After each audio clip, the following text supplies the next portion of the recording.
Elizabeth leaves Westminster. The Queen is crowned, symbol of hope. Queen Elizabeth rides forth. Another extraordinary chapter has been written.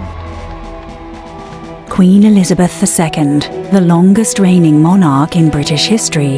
Elizabeth II's reign spanned more than 7 decades, making her one of the longest-serving monarchs in history. But what made her reign so enduring? Beyond the crown and ceremonies, Elizabeth's life tells a story of resilience, duty, and an ever-evolving monarchy in a modern world. Born in 1926, Elizabeth grew up in a time when the world was between 2 wars. Her path to the throne was never guaranteed. She wasn't first in line initially, but fate changed with her father's unexpected ascension as King George VI. Elizabeth became queen in 1952 at just 25 years old. Over her reign, she witnessed the decolonization of Africa and the Caribbean, the Cold War, the rise of mass media, and the digital revolution. Her monarchy survived because she balanced tradition with subtle modernization. Insight offer perspective on how she maintained relevance without overhauling centuries-old institutions, and how symbolic gestures, like televised addresses, helped connect the monarchy to the public. Behind the royal duties, Elizabeth navigated complex family dynamics, from her marriage to Prince Philip to the challenges faced by her children. While scandals and tragedies often dominated headlines, her role as a stabilizing figure was paramount. Elizabeth passed in 2022, marking the end of an era. Her legacy isn't measured solely in years, but in the quiet, consistent influence she had over a nation and a commonwealth.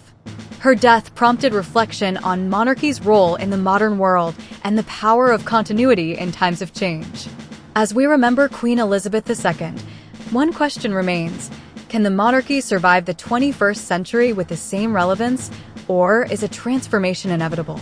Share your thoughts. What do you think her legacy will mean for the future of the crown? Comments. Subscribe for deeper historical breakdowns and explore how leadership adapts in times of era. Long live the Queen. By then, she was married to Prince Philip, Duke of Edinburgh, who gave up his naval career to serve the Queen and nation. A former Greek prince, Philip gave up his Greek citizenship to become a British subject. He has quite simply been my strength and stay all these years. Together, the couple had 4 children and remained together until Philip's death in 2021. A patron of more than 600 organizations and charities, she enjoyed her leisure time surrounded by her beloved corgis and dorgies, giving shooting parties and breeding horses. The corgi has a long association with the Queen. Since the age of 7, she's owned over 30, but now has just 2. And where did you come? I know what you want.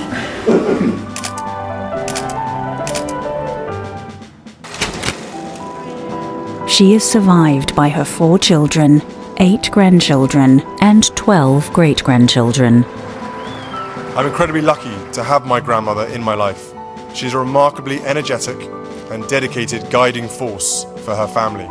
George and Charlotte too will discover how lucky they are to have such a wonderful great-grandmother, a role model for the rest of their lives. We none of us will live forever.